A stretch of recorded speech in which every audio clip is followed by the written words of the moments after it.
देखिए आप लोगों के सामने आज जो टॉपिक है तो प्रधान से देखिएगा। आपको ऑक्सी अम्ल दिया जा रहा है, आपको हाइड्रोजन के ऑक्सी अम्ल आपके सामने दिए जा रहे हैं और हाइड्रोजन के ऑक्सी अम्ल में आपको देखना है कि किसकी अम्लता ज़्यादा होगी और किसकी अम्लता कम होगी। इसको हम बहुत आसान तरीके से ज्ञात कर सकते हैं कि किस हाइड्रोजन के ऑक्सी अम्ल की प्रबलता ज़्यादा होगी और किसकी कम होगी। सबसे बढ़िया तरीका इसमें है ऑक्सीडेशन स्टेट। हमको ऑक्सीडेशन स्टेट के आधार पर यह ज्ञात करना है कि किसकी अम्लता ज़्यादा होगी, किसकी अम्लता कम होगी।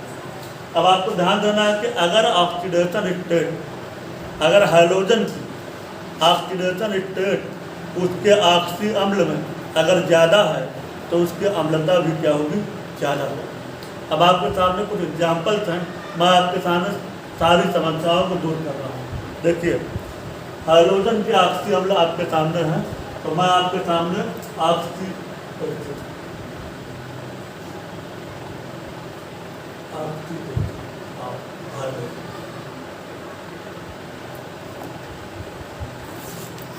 एसिड आप हाइड्रोजन आपके सामने है। इसमें एग्जाम्पल के तौर पर यह मैं देख रहा हूँ, ये इतने लोगों को माने लगते हैं HCl, फिर HCl,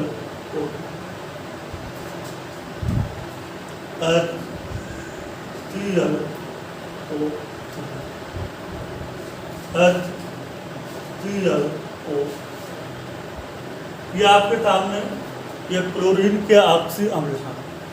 हाइड्रोजन में क्लोरीन के ऑक्सी अम्ल आपके सामने लिया है। अब इसमें बताना है कि किसकी अम्लता ज़्यादा होगी और किसकी अम्लता कम होगी। बहुत आसान तरीके से आप फाइंड आउट करेंगे कि किसकी एसिडिटी ज़्यादा होगी और किसकी एसिडिटी कम होगी। वो आधार आपका क्या है, ऑक्सीडेशन नंबर। तो ऑक्सीडेशन नंबर के आधार पर हम निकाल रहे हैं। देखता हूँ आप लोगों के सामने। देखिए कुछ चीज़ें आप ध्यान से समझिएगा, बस आपके सब कुछ समझ में आ जाता है।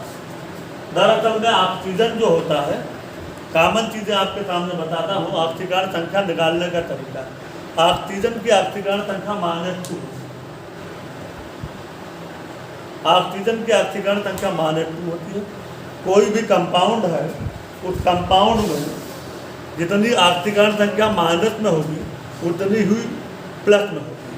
यानी प्लस और माइनस दोनों का योगफल हमेशा आपस में क्या होना चाहिए, 0 के बराबर आना चाहिए। 0 के बराबर का मतलब क्या, जितनी संख्या में प्लस होगा उतनी ही संख्या में क्या होगा, माइनस होगा। यह ऑक्सीजन आपका -2 होगा। अब यहाँ पर क्लोरीन लगा है, ठीक है। मैंने आप लोगों को बताया था क्लोरीन की अपेक्षा ऑक्सीजन की विद्युत ऋणात्मकता क्या होती है, ज़्यादा होती है। तो इलेक्ट्रॉन किधर शिफ्ट होगा, ऑक्सीजन की तरफ। तो इसकी -2 हो गया, तो इधर कितनी हो जाएगी, +2। अब +2 में हाइड्रोजन की आपको पता है +1, हाइड्रोजन की कितनी होती है, +1। तो Cl की कितनी हुई, +1 कितना होगा, +2। और ये Cl की हो गई -2। क्या आपके सामने पूरा इधर आ जाते हैं। दूसरे वाले में देखता हूँ, ऑक्सीजन के -2 होती है, -2 यहाँ पर 2 ऑक्सीजन लगे, -2 को 2 से मल्टीप्लाई कर दीजिए तो हो जाएगा -4। अब -4 के बराबर इधर क्या होगा, +4। तो +4 में हाइड्रोजन की कितनी हो गई, +1, बचा आपका 3, तो Cl की हो गई। अब इधर देखता हूँ, ऑक्सीजन के -2 को 3 से मल्टीप्लाई किया, कितना होगा, -6। -6 के बराबर क्या होगा, +6। +6 में हाइड्रोजन की कितनी होगी, +1, Cl की कितनी होगी, इधर -2 को 4 से मल्टीप्लाई किया, -8 हुआ।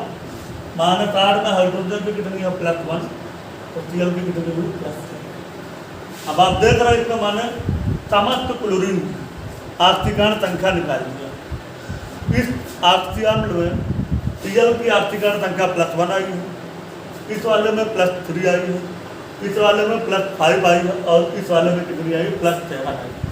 मैंने आपसे कहा था ऑक्सीकरण संख्या अगर बढ़ेगी तो अम्लता भी उसकी क्या होगी, ज़्यादा होगी। तो अम्लता का अगर क्रम बनाना चाहते हैं, क्रम अम्लता क्रम। तो अम्लता का क्रम अगर आप बढ़ता हुआ बनाना चाहते हैं तो बढ़ता हुआ क्रम में क्या होता है, जिसका कम होगा उसे पहले लेते हैं। तो सबसे कम अम्लता किसकी होगी, HCl। जिससे ज़्यादा अम्लता होगी HCl होगी, उससे ज़्यादा होगी HClO3 और सबसे ज़्यादा किसकी होगी HClO4। ये कौन सा आर्डर है, इंक्रीजिंग आर्डर। इंक्रीजिंग आर्डर का मतलब हुआ बढ़ता हुआ। तो आपने देखा हमने क्लोरीन के ऑक्सी अम्ल लिया आपके सामने, तो क्लोरीन के ऑक्सी अम्ल में आपने ज्ञात कर दिया कि किसकी अम्लता कम होगी और किसकी अम्लता ज़्यादा होगी। तो ये क्लोरीन के 4 ऑक्सी अम्ल 1, 2, 3, 4, इन चारों में सबसे ज़्यादा अम्लता किसकी होगी HClO4। क्यों ज़्यादा हो रही है, क्योंकि यहाँ पर क्लोरीन की ऑक्सीकरण संख्या क्या है, सबसे ज़्यादा। तो ऑक्सीकरण संख्या अगर सबसे ज़्यादा है तो उसकी अम्लता भी क्या होगी, सबसे ज़्यादा। सबसे आसान तरीका और बेस्ट तरीका है, इससे बहुत अच्छा आप काम करेंगे।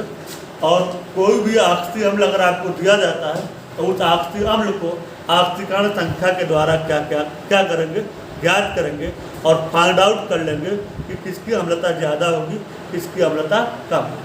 एक समस्या आती है, एक समस्या जो आती है वो भी मैं आपके सामने रख रहा हूँ।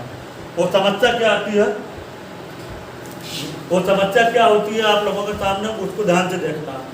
वो समस्या ये है कि यहाँ पर जो आपके हाइड्रोजन लिए गए हैं उस समस्त हाइड्रोजन की ऑक्सीकरण अवस्था आपस में क्या है, अलग अलग।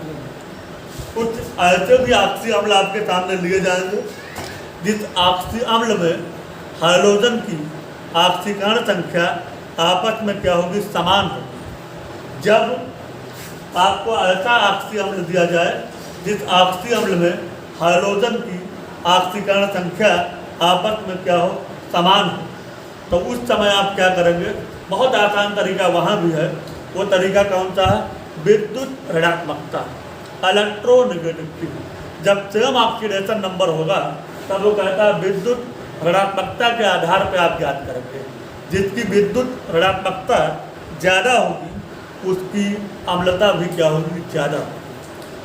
मैं फिर से बोल रहा हूँ, विद्युत ऋणात्मकता जिसकी ज़्यादा होगी उसकी प्रबलता भी क्या होगी, ज़्यादा होगी। जैसे एग्जाम्पल आपके सामने है, वो एग्जाम्पल ले लिया HOCl, HOBr, HOI, यहाँ पर ले लिया। यहाँ पर 3 तरह के हाइड्रोजन लगे हैं, एक आपका Cl लगा, एक आपका Br लगा, एक आपका क्या लगा, I लगा। अब ऑक्सीकरण संख्या निकालो। ऑक्सीकरण संख्या निकालना भी आप जानते भी हैं कि ऑक्सीजन की कितनी होती है, -2 होती है। तो ऑक्सीजन की ऑक्सीकरण संख्या -2, हाइड्रोजन की कितनी हुई, प्लस, और Cl की ऑक्सीकरण संख्या कितनी आई, प्लस। इधर देखो, हाइड्रोजन की +1, ऑक्सीजन की -2, तो Br की भी क्या गई, प्लस। यहाँ पर HOI है, यहाँ पर H की +1, I की -2 और यहाँ पर O की -2 और I की कितनी होगी आपके सामने, +1। H की +1, O की -2 और I की कितनी होगी, +1। अब आप देख रहे हैं कि इसमें समस्त हाइड्रोजन की ऑक्सीकरण संख्या आपस में समान है। यहाँ पर Cl की भी +1 है, Br की भी +1 है और I की भी क्या है, +1। इसमें तो आप लोगों ने बता दिया था, किस आधार पर बताया था, ऑक्सीकरण संख्या ज़्यादा तो अम्लता भी क्या होगी, ज़्यादा होगी। यहाँ पर समान है, जब यहाँ पर ऑक्सीकरण संख्या समान है तब आपको क्या ध्यान देना है, जब समान ऑक्सीकरण संख्या होगी तो मैंने कहा जिसकी विद्युत ऋणात्मकता ज़्यादा होगी उसकी अम्लता भी क्या होगी, ज़्यादा होगी। अब इन 3 लोगों में सबसे ज़्यादा विद्युत ऋणात्मकता किसकी होती है, Cl की। तो HOCl की अम्लता क्या होगी, सबसे ज़्यादा।